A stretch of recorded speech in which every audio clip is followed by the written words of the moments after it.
Shalom, bien-aimés dans le Seigneur, nous vous bénissons pour ce merveilleux moment où nous allons partager avec vous la parole de Dieu sur la révélation du Fils. Soyez bénis partout où vous retrouvez encore aujourd'hui. Nous bénissons Dieu qui nous donne cette merveilleuse opportunité de parler de sa part. Nous allons essayer un tout petit peu d'expliquer tout ce qui tourne sur le Fils de Dieu, la révélation du Fils. Nous allons prier pour recommander ce merveilleux moment entre les mains du Seigneur. Seigneur Dieu, je bénis ton nom pour ces instants. Nous nous recommandons entre tes mains. Nous voulons que tu nous parles. Instruis-nous, Seigneur. Que le Saint-Esprit nous conduise dans toute la vérité. Nous voulons que ta parole trouve la place dans nos cœurs. Béni sois-tu pour ce que tu fais et tu continueras à faire dans nos cœurs. Au nom puissant de Jésus-Christ, nous avons ainsi prié. Amen. La révélation du Fils de Dieu. Bien aimé dans le Seigneur, nous allons voir avec vous quelques points sur le Fils de Dieu. Cet entendement Fils de Dieu, c'est compliqué. Est-ce que les humains ont-ils la même compréhension lorsque le Seigneur parle de Fils de Dieu? Pour nous, en tant qu'humains, lorsque on dit Fils, on sous-entend qu'il y a une relation entre un homme et une femme, un homme qui va déposer une sémence chez une femme et cette sémence va germer pendant 9 mois. Ensuite, il y aura un enfant qui va sortir et cet enfant sera appelé le fils d'un monsieur X ou Y, le fils du monsieur qui a déposé la sémence. C'est ça, en fait, la conception humaine. On ne peut pas parler du fils s'il n'y a pas le père, comme on ne peut pas parler du fils s'il n'y a pas une mère. C'est cette conception que nous, en tant qu'humains, nous avons en fait du Fils. Et lorsque nous parlons de Fils de Dieu, la plupart des cas, les gens me posent cette question: Dieu a-t-il une déesse? Dieu a-t-il eu ses fils avec une femme? Dieu, ça devient compliqué à comprendre. Les gens n'arrivent pas à comprendre que d'abord Dieu est esprit. C'est compliqué. Et surtout les musulmans aussi ont ces grands problèmes. Quand tu le dis, quand Jésus-Christ dit il est le Fils de Dieu, c'est que Dieu a eu des rapports sexuels avec Marie et ils ont fait ses fils. Vous voulez dire que Dieu a eu les rapports sexuels avec une femme humaine? Rien à voir avec ça, parce que le Fils n'est rien d'autre que la parole.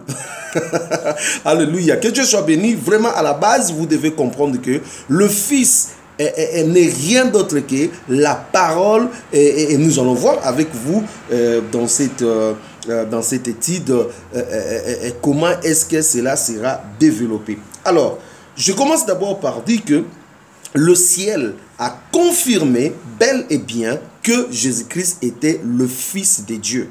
Donc, ce n'est pas d'abord Jésus-Christ qui s'est revendiqué. Jésus-Christ ne s'est pas revendiqué qu'il était le Fils de Dieu. Mais le ciel tout d'abord a confirmé que Jésus-Christ était le Fils de Dieu. Dans Matthieu au chapitre 3, le verset 17. Donc si vous lisez Matthieu au chapitre 3, le verset 17, vous allez voir que le ciel confirme que effectivement Jésus-Christ était le Fils de Dieu. Et là nous sommes dans le jour du baptême. Matthieu au chapitre 3, le jour du baptême de Jésus-Christ, le verset 17, la Bible dit: et voici une voix fit entendre des cieux ces paroles: celui-ci est mon Fils bien-aimé, en qui je mis toute mon affection. Ici, on dit que la voix se fit entendre du ciel et Dieu va dire: celui-ci est mon Fils. Il ajoute bien-aimé. J'aime bien des petits détails comme ça, parce que à la suite, nous allons voir que ces petits détails, ça compte. Il dit: celui-ci est mon Fils bien-aimé. Donc, vous allez voir que donc, vous comprenez que le ciel va témoigner que Jésus-Christ était le Fils de Dieu, et on ajoute même le Fils bien-aimé. Vous lisez dans Matthieu au chapitre 17. Là, c'est Jésus-Christ. Un jour, il va prendre ses disciples, ils vont aller dans une montagne. La Bible dit, Matthieu au chapitre 17, 6 jours après, Jésus prit avec lui Pierre, Jacques, Jean, son frère, et il les conduisit à l'écart sur une haute montagne. Il fit transfigurer devant eux, son visage resplendit comme le soleil, et ses vêtements devinrent blancs comme la lumière. Et voici, Moïse et Élie leur apparurent, s'entretenant avec lui. Pierre prenant la parole dit à Jésus, « Seigneur, il est bon que nous soyons ici, si tu le veux. Je dresserai ici 3 tentes, une pour toi, une pour Moïse et une pour Élie. » Comme il parlait encore, une nuée lumineuse les couvrit et voici, la voix fit entendre de la nuée ces paroles, « Celui-ci est mon fils bien-aimé, en qui je mis toute mon affection, écoutez-les. » Donc pour la deuxième fois, le ciel va témoigner, donc ça ce n'est pas une allusion, ce n'est pas de la fiction, mais le ciel témoigne encore pour la deuxième fois que Jésus-Christ était réellement le Fils de Dieu, en qui je mis toute mon affection. Alléluia. Alors, à part les témoignages que nous avons du ciel qui a témoigné, les disciples également, ils ont témoigné que Jésus-Christ était le Fils de Dieu. Par exemple, dans Jean au chapitre 3, lorsque Jean va écrire son évangile, eh bien, inspiré par Dieu, dans Jean au chapitre 3, le verset 16, il va dire: « Car Dieu a tant aimé le monde qu'il a donné son Fils unique, afin que quiconque croit en lui ne périsse point, mais qu'il ait la vie éternelle. » Eh bien, quelque chose d'autre s'ajoute. Avant, on dit « Mon Fils à qui je mis toute mon affection. » Ici, il y a quelque chose qui est ajouté, qui s'est ajouté, on dit « Le Fils unique. » Dieu a un Fils unique. Eh bien, c'est là où ça devient compliqué, parce que lorsque tout le monde dit eh bien, nous aussi nous sommes fils de Dieu, Adam, dans Luc on dit qu'il était aussi fils de Dieu, un jour la Bible dit dans Job le fils de Dieu se sont réunis, ainsi de suite.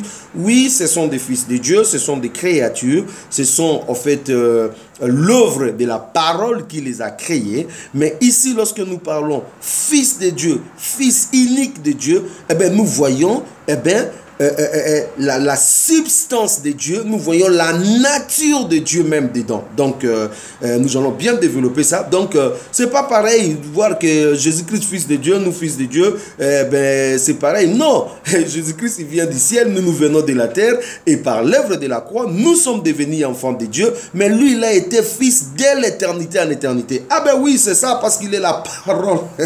Bien-aimés dans le Seigneur, soyez vraiment bénis. Merci pour cette étude. Nous allons vraiment voir des choses. Dans Matthieu au chapitre 14, donc nous avons fils que je mis toute mon affection, nous avons fils unique, et puis dans Matthieu au chapitre 14, là encore il y a quelque chose, une petite détail dans Matthieu 14, le verset 32, la Bible dit, je lis avec vous, et ils montèrent dans la barque et le vent cessa. Ceux qui étaient dans la barque vers adorer Jésus et dire tu es véritablement le Fils de Dieu. Alors, il y a des choses que j'aimerais que vous puissiez retenir dans ces versets que nous avons lus. La première des choses, c'est qu'il y a eu le vent qui a soufflé. Les disciples croyaient vraiment que c'était fini pour eux. Jésus-Christ va se lever, il calme bien la tempête, tout est terminé. La Bible dit, lorsque les disciples ont vu ce qui venait de se passer, eh bien, ils vinrent adorer Jésus. Il est noir écrit sous la Bible, vos Bibles, dans Matthieu au chapitre 16, Matthieu au chapitre 14, le verset 33, qu'ils adorèrent Jésus. Jésus ne les a pas dit, ne m'adorez pas. Parce que remarquez dans la Bible, à toute fois, les hommes veulent adorer un être supérieur, des anges, de ceci, cela, ils interdisent toujours, disent, ne m'adore pas, adore Dieu. Ça dit, je ne mérite pas l'adoration, moi je ne peux pas être adoré. N'oubliez pas qu'il est écrit dans la parole de Dieu, tu adoreras le Seigneur, ton Dieu, lui et lui seul. Mais ici, ils ont adoré Jésus. Les gens qui me posent la question, est-ce qu'il faut prier Jésus? Mais attends, Jésus n'est même pas monté, retourné au ciel, il était déjà adoré. Ici, c'est noir sur blanc. Il était adoré par ses disciples. Et ça, c'est merveilleux. Et puis, les disciples vont dire quelque chose. Tu es véritablement le Fils de Dieu. Ah ben, le Fils unique, je mets toute mon affection. Et là, ça s'ajoute encore. Véritablement. Ça, c'est les gens qui ont vu, qui ont constaté. Et ils disent, eh bien, tu es véritablement le Fils de Dieu. Alors, dans Matthieu au chapitre 16, le verset 16, lorsque les disciples vont avoir cette révélation, Matthieu chapitre 16, écoute ce que Jésus dit. Simon-Pierre répondit, tu es le Christ, le Fils du Dieu vivant. Lorsque Jésus va leur poser la question, eh bien, qu'est-ce que les gens disent que je suis? Eh bien, tu es le prophète. Les gens disent que tu es Jean-Baptiste, tu es Élie, tu es un tel prophète qui est revenu. Et Jésus leur pose la question, il dit, et vous, que dites-vous que je suis? Eh bien, ils disent, non, Pierre va prendre la parole, il dit, eh bien, tu es le Christ, le Fils de Dieu vivant. Le Christ, le Fils de Dieu vivant. Et Jésus va regarder Pierre, il dit au verset 17, Jésus reprenant la parole, il dit, tu es erré Simon, fils de Jonas, car ce ne sont pas la chair et le sang qui t'ont révélé cela, mais c'est mon Père qui est dans les cieux. Donc, Pierre, ce que tu venais de dire, la compréhension que tu venais d'avoir de moi, que je suis le Fils de Dieu, eh bien, cette compréhension n'est pas venue de toi, parce que l'homme naturel, l'homme avec son intelligence, ne pourra jamais comprendre que je suis le Fils de Dieu. Eh bien, c'est le Saint-Esprit, c'est Dieu qui t'a révélé cela. Eh bien, bien aimé, pour que vous puissiez arriver à comprendre la vérité qui est cachée derrière le Fils de Dieu, que Jésus est le Fils de Dieu, qu'est-ce qui se cache derrière cela, bien aimé, il faut que le Seigneur puisse vous révéler cela. Il faut que le Seigneur vous ouvre l'intelligence. Il faut que vous puissiez recevoir la lumière. Sinon, eh bien, vous ne comprendrez jamais. Vous allez tourner justement en rond. Alors, nous allons voir maintenant avec vous. Donc là, nous avons vu Dieu qui a confirmé que Jésus-Christ était réellement son Fils. Et puis nous avons vu que les disciples qui ont confirmé également que Jésus-Christ était le Fils de Dieu. Et maintenant, nous allons aller du côté des pharisiens, du côté des Juifs qui entendaient Jésus, qui voyaient Jésus, qui écoutaient Jésus. Est-ce qu'eux aussi, ils avaient confirmé, ils avaient-ils la même entendement? Qu'est-ce qu'ils pensaient de cela? Alors, pour les Juifs, Jésus cherchait à se faire le Fils de Dieu. Et ils ne croyaient jamais que Jésus était le Fils de Dieu. Pour eux, ils croyaient que Jésus voulait se faire Fils de Dieu. Lorsque nous lisons dans Jean, au chapitre 8, eh bien, Jean chapitre 8, le verset, en fait, 53. Le verset 53, écoute ce que la parole de Dieu nous dit. Nous commençons même le verset 50. Je ne cherche point ma gloire, il en est un qui la cherche et qui juge. En vérité, je vous l'ai dit, si quelqu'un garde ma parole, il ne verra jamais la mort. Maintenant, lui dire les Juifs, nous savons que tu as un démon. Abraham est mort, les prophètes aussi. Et tu dis, si quelqu'un garde ma parole, il ne verra jamais la mort. Es-tu plus grand que notre père Abraham qui est mort? Les prophètes aussi sont morts. Qui prétends-tu être? Donc, en fait, ce qui se passe ici, c'est que Jésus-Christ dit, si quelqu'un garde ma parole, il ne verra jamais la mort. Ils ont dit, attends, quelles sont les déclarations incendiaires que tu es en train de faire? Il ne verra plus la mort. Abraham est mort. Tous nos prophètes, nos grands prophètes, Moïse, Élie, et tous ces gens-là, ils sont passés. Et toi, tu dis, il ne verra jamais la mort. Alors, on commence à se poser la question. Toi, tu te prétends être qui? Parce qu'une seule peut décider que quelqu'un ne voit pas la mort, c'est Dieu. Une seule qui a ses pouvoirs sur la mort, c'est Dieu. Mais toi, tu dis, la personne qui croit en toi ne verra jamais la mort. Tu es un prétentieux. Tu es un prétentieux. Qui prétends-tu être? Donc, tu veux dire que toi, tu es Dieu.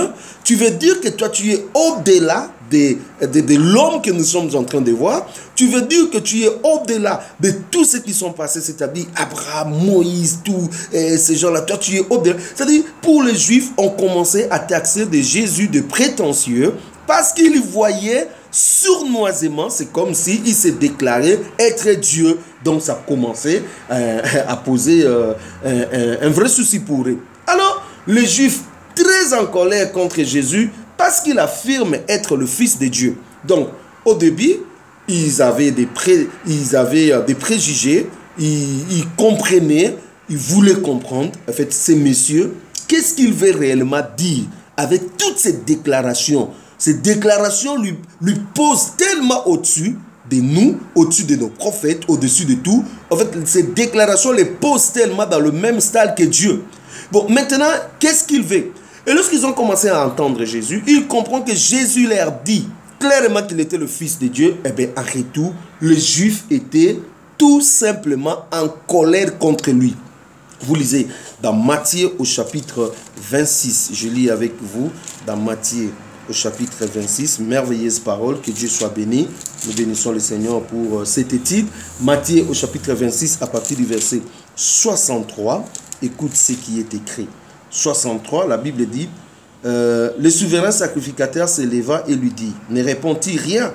Qu'est-ce que ces hommes déposent contre toi? Le verset 63, Jésus garda le silence et le souverain sacrificateur prenant la parole lui dit, je t'agis par le Dieu vivant de nous dire si tu es le Christ, le Fils de Dieu. Jésus lui répondit, tu l'as dit.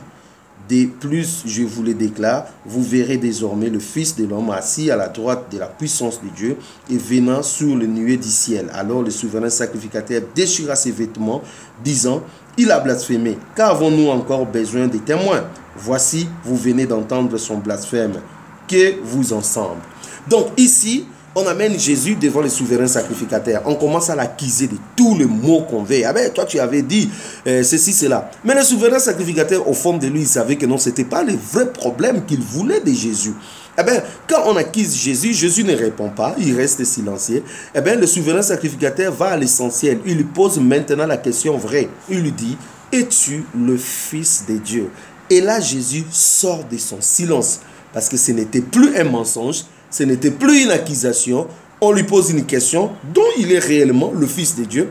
Et il répond, il dit, si tu le dis, oui tu le dis, je suis le Fils de Dieu. Et désormais vous verrez le Fils de l'homme assis à la droite de la majesté divine, venant sur le nuée. Donc à ce moment-là, la Bible dit, le souverain sacrificateur déchira ses vêtements. Cela veut dire, il n'a pas accepté cette vérité.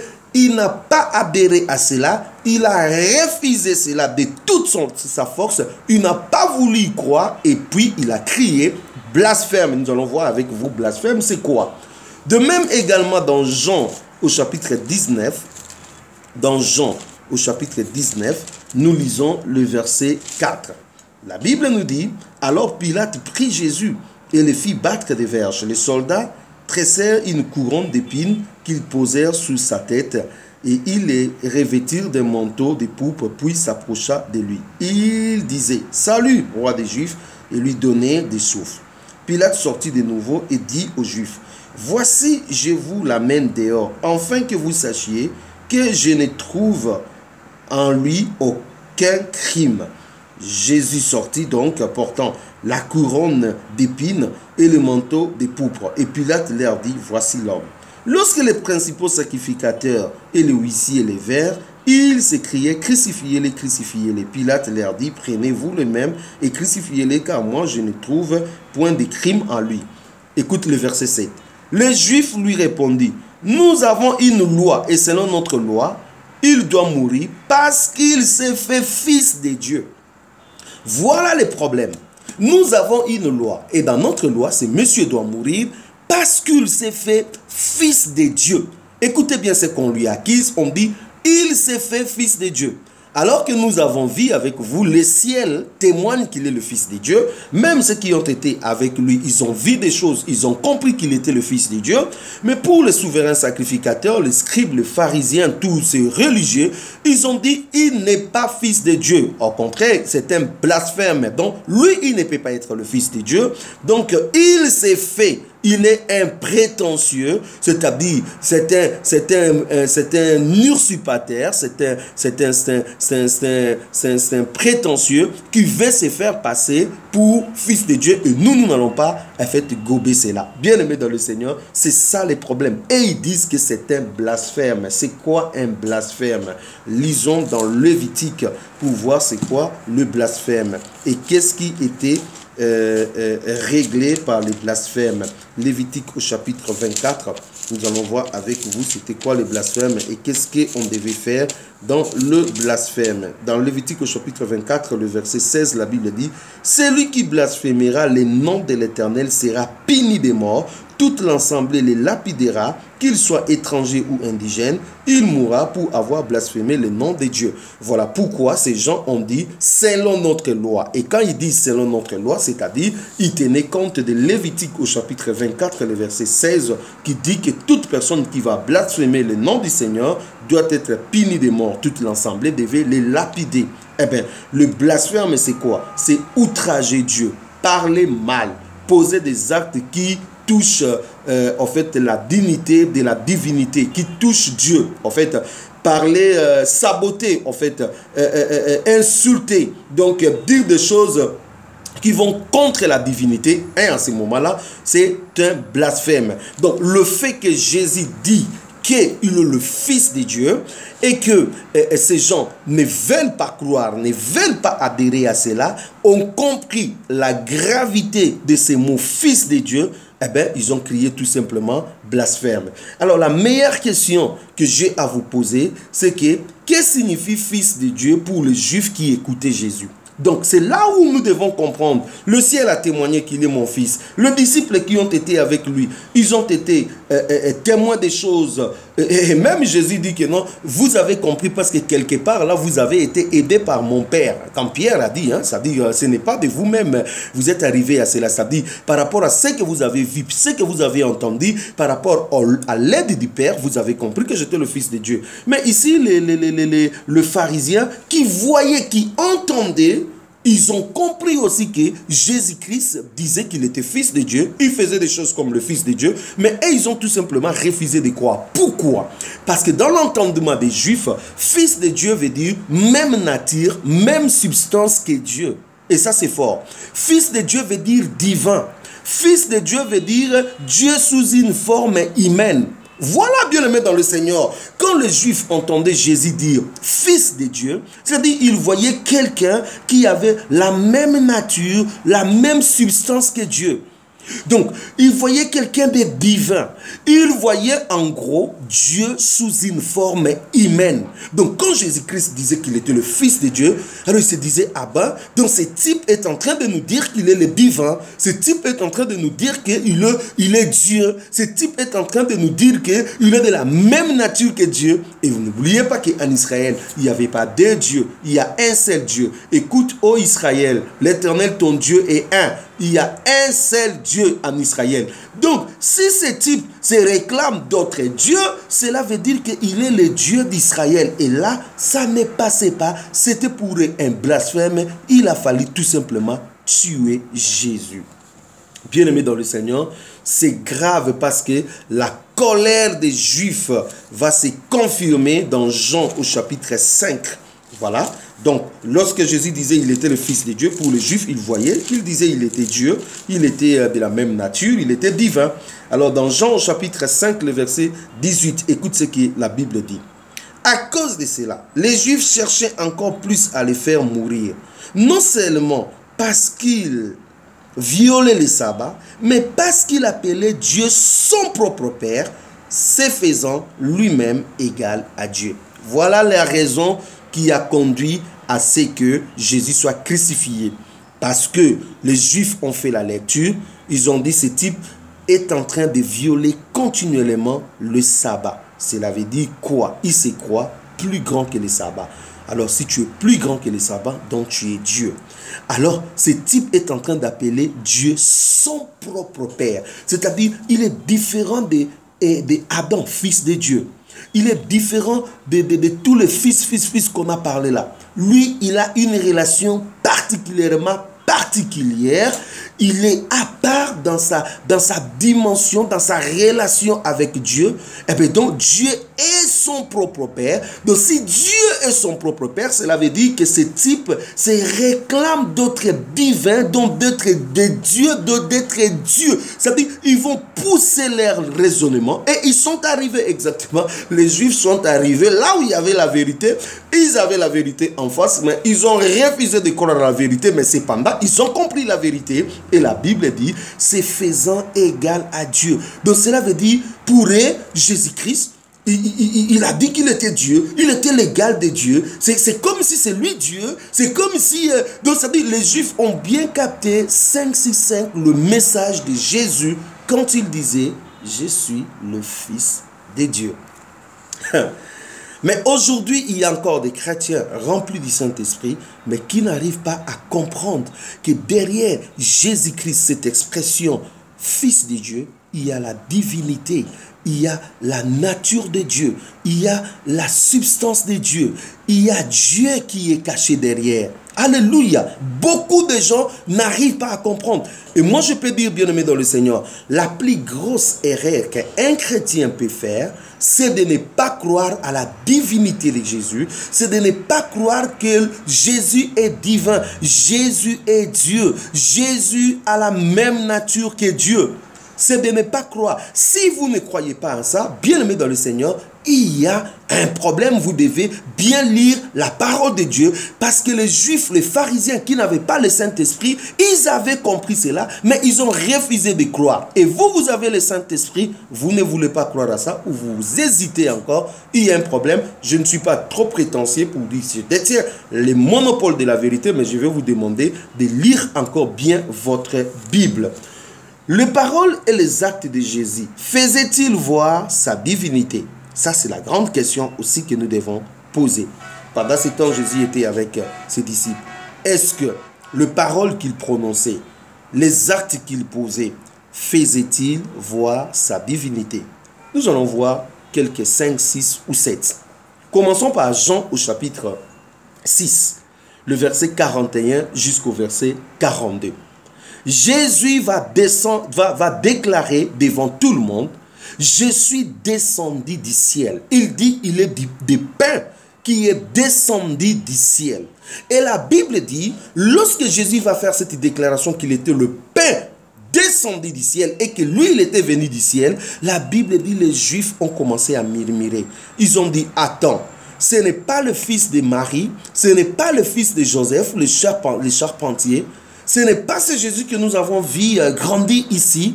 Eh bien, quand est-ce qu'il est descendu du ciel? La Bible dit, les Juifs ont commencé à murmurer et Jésus a confirmé qu'il est venu du ciel. Cela veut dire, Jésus n'a pas commencé dans le ventre de Marie. Jésus est venu du ciel, mes amis. Oh, alléluia. Jésus vient du ciel. Les disciples, les Juifs, ont été troublés, murmurés par rapport à ça, mais c'était ça la vérité. Jésus venait du ciel. Eh bien, en disant qu'il était venu du ciel, eh bien, ils ont compris que le Messie est en train de dire tout simplement, il est divin, il n'est pas un homme ordinaire. Oui, Jésus-Christ était 100% homme.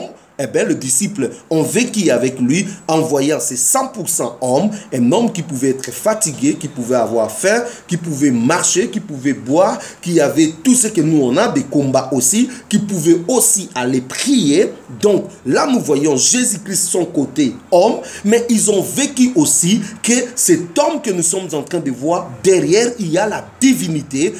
Ils ont été à la montagne, ils ont vu la gloire, ils ont été ça et là, ils ont vu comment Jésus-Christ faisait ce qu'il était. Eh bien, ils ont compris qu'ils avaient devant eux un homme qui était 100% homme, mais au même moment, ils avaient un homme qui était 100% Dieu. C'est-à-dire qui, oh, alléluia, oh, je prie que le Saint-Esprit puisse vous ouvrir l'intelligence pour comprendre cela. Donc, les disciples ont bien compris le deux natures que Jésus avait, 100% homme et 100% Dieu. Dans Luc au chapitre 6, le verset 5, Jésus va déclarer être le maître des sabbats. Le fils de l'homme est le maître des sabbats. Celui qui a institué le sabbat, c'était Dieu. Celui qui a demandé à ce que le sabbat existe, c'était Dieu. Donc, celui qui pouvait être plus grand que le sabbat, c'était Dieu. Mais qu'est-ce qui se passe? Le jour du sabbat, Jésus permet à ses disciples qui étaient en train d'arracher des fruits, en train de manger. Ah bon? C'était scandaleux. Tes disciples ne respectaient pas le sabbat. Et nous voyons également, le jour du sabbat, Jésus a multiplié des guérisons. Il faisait comprendre aux gens que le sabbat, dans mon sens, dans le sens que je l'ai créé, c'était le repos. Mais quelqu'un qui est malade, il a quel repos? Il n'a pas le repos. Donc, moi, je vais lui accorder le vrai repos. Donc, pour les Juifs, ça a l'air dépassé. Jésus-Christ faisant ces choses, c'est montrant le maître des sabbats, en gros. Et ils captaient le message qu'il leur disait, qu'il était tout simplement Dieu, celui qui a institué les sabbats. Et là, ça ne pouvait pas passer. Vous avez par exemple dans Jean au chapitre 10, le verset 30 au verset 31. Jésus va faire une déclaration fracassante. Il dit, moi et le Père, nous sommes un. Waouh! moi et le Père, nous sommes un. C'est pour cela que je vous ai dit, lorsque Jésus parlait Fils de Dieu, derrière l'expression Fils de Dieu, les Juifs lisaient qu'il était en train de dire, il est de la même nature, de la même substance, il est divin, en réalité, il est Dieu.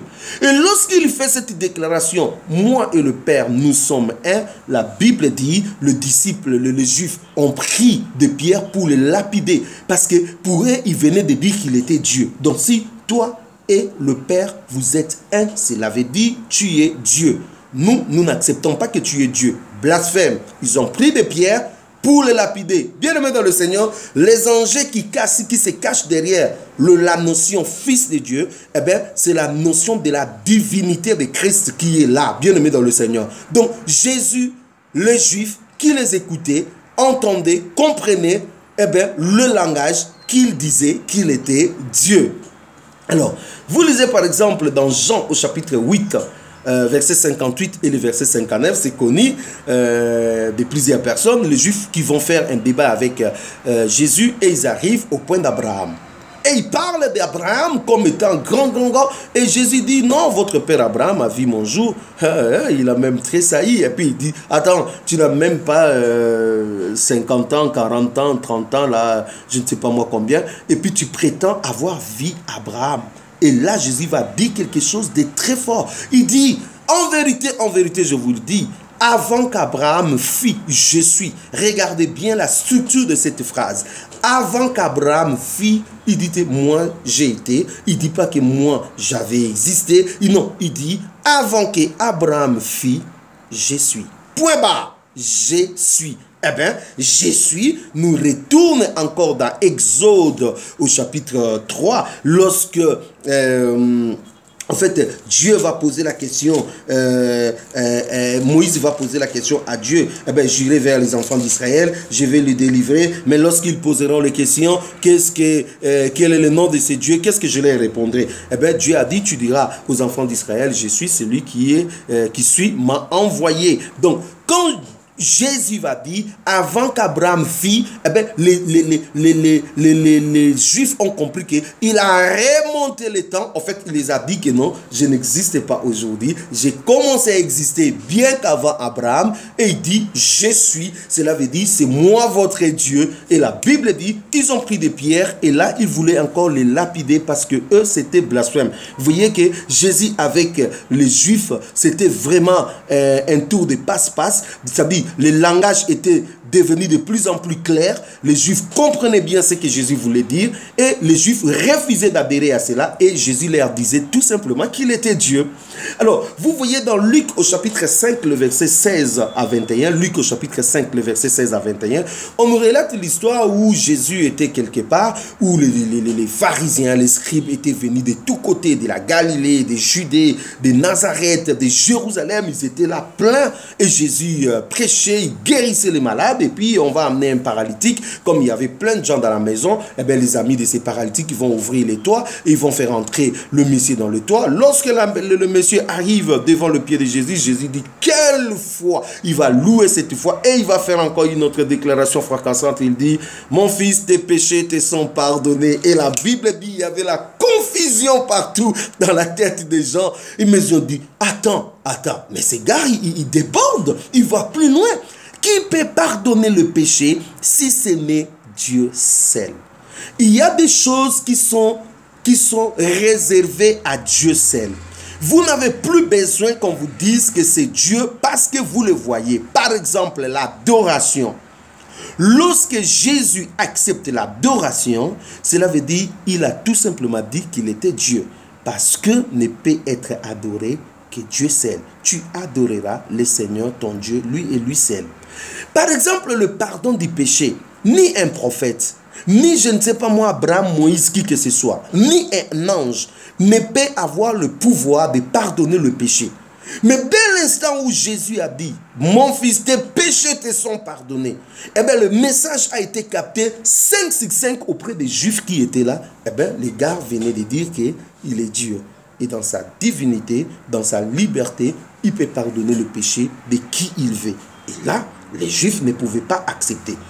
Donc, vous comprenez que le langage de Christ, de plus en plus, était clair envers les Juifs. Les Juifs comprenaient ce que Jésus leur disait et ils refusaient de croire. Comme aussi beaucoup de gens aujourd'hui refusent de croire en toutes ces vérités.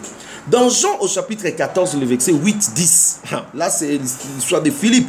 Quand Dieu parle, Jésus parle de son Père. Philippe arrive à un moment donné, il dit, attends, montre-nous le Père et cela nous suffit. Et Jésus s'étonne, il dit à Philippe, attends Philippe, depuis longtemps que je suis avec toi, tu ne m'as jamais connu.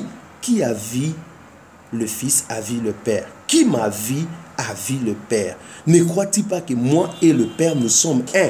Je suis dans le Père et le Père est à moi. Ça c'est une logique où vous pouvez appeler la NASA. La NASA ne vous expliquera pas. Vous pouvez appeler toutes les agences mathématiques. Ça n'arrivera pas à expliquer cette logique. Je suis dans le Père et le Père est à moi. Donc, je suis dans le Père et le Père est à moi. Qui est dans qui est dans... Donc, en réalité, nous parlons de la même substance, de la même nature, du même Dieu, de la personne de Dieu. Vous comprenez? En fait, c'est au-delà des raisonnements humains. Et là, ça trouble. Vous voyez, je suis dans le Père et le Père est à moi. C'est pour cela, comme je suis dans le Père, le Père est à moi, qui m'a vu? Il a vu le Père. C'est clair. Que Dieu soit béni.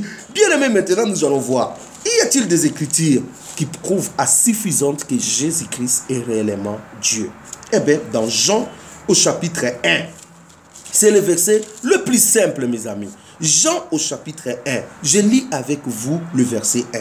Au commencement était la parole, et la parole était avec Dieu, et la parole était Dieu. Bien-aimés, ne raisonnons pas deux fois. La Bible dit, au commencement était la parole. Et la parole était avec Dieu. Et la parole était Dieu. Point barre. Le verset 14. Et la parole a été faite chair.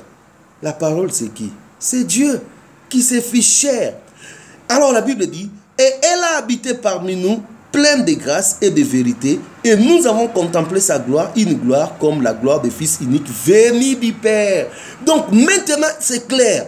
Au commencement était la parole, et la parole était avec Dieu, et la parole était Dieu, et la parole s'est fait chair, l'incarnation. Cela veut dire la parole qui est Dieu a revêtu le corps humain. Ce n'est pas moi, mes amis, c'est écrit noir sur blanc dans votre Bible. Et dit, et nous avons contemplé sa gloire comme la gloire du Fils, le Verbe, la parole. La parole, c'est pour cela que je dis au départ, le Fils de Dieu égale la parole de Dieu.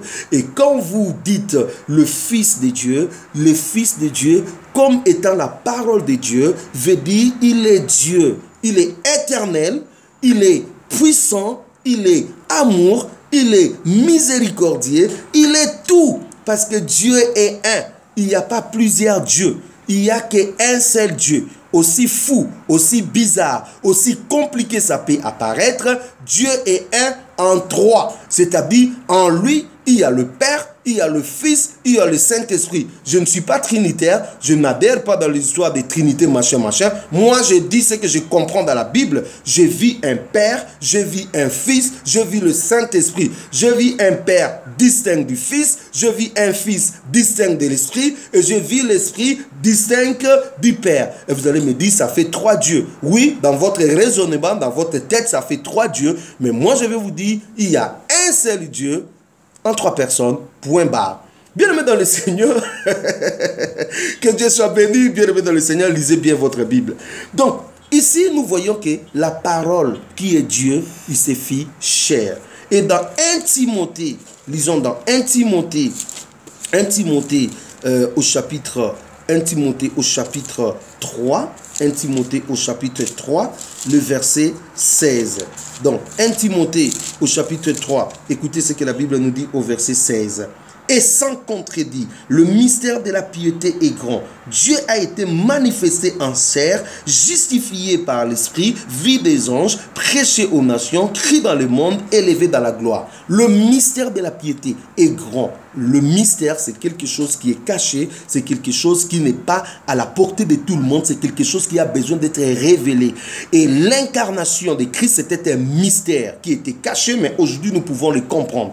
Il dit le mystère de la piété est grand. Dieu a fait quoi? A été manifesté en chair. C'est exactement là où nous avons vu dans Jean au chapitre 1, le verset 14, où on dit « Et la parole s'est fait chair ». Dieu a appris, il a porté en fait le corps humain et il est resté avec nous 100% homme, mais au même moment 100% Dieu. Dans Jean qui a vécu avec Dieu, lui aussi il parle dans un Jean au chapitre 5, 1 Jean au chapitre 5, le verset 20. La Bible dit, nous savons aussi que le Fils de Dieu est venu et qu'il nous a donné l'intelligence pour connaître le véritable. Et nous sommes dans le véritable en son Fils Jésus-Christ. C'est lui qui est le Dieu véritable et la vie éternelle. La Bible est claire ici. Nous savons aussi que le Fils de Dieu est venu et qu'il nous a donné l'intelligence pour comprendre, pour connaître le véritable. Et nous sommes dans le véritable.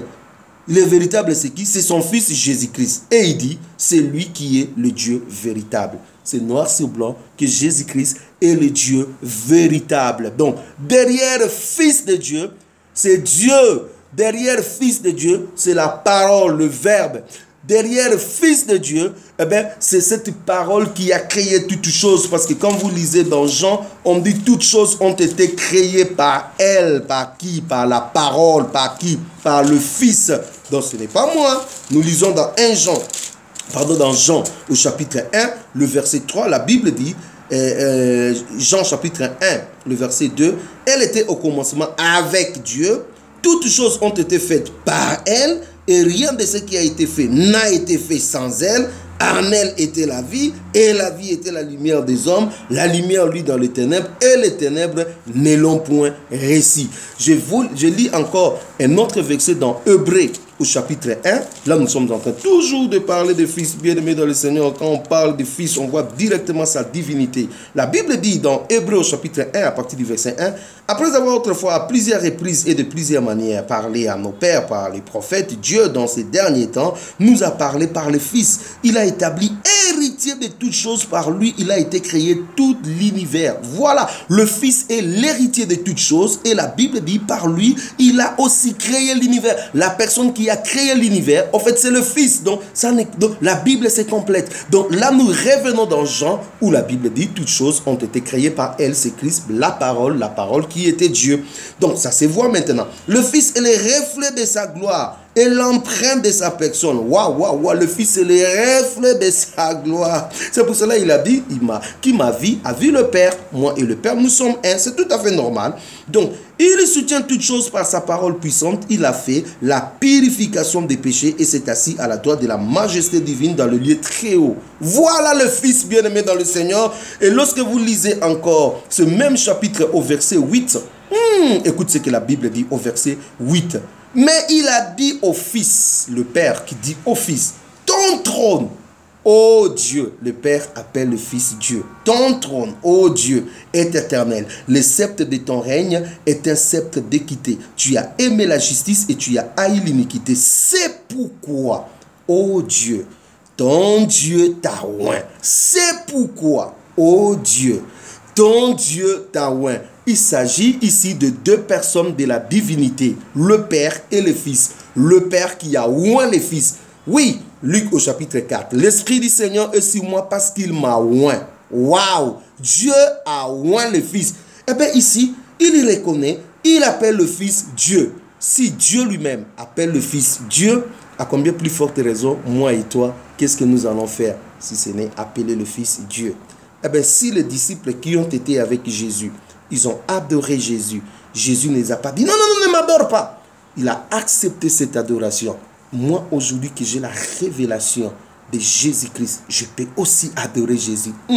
Je t'adore, Jésus. Voilà. Donc, les chrétiens doivent comprendre que Jésus est Dieu. Jésus est digne d'adoration. Jésus est Dieu. Vous enlevez la divinité de Jésus, vous laissez tomber votre chrétienté. Vous perdez une si grande chose.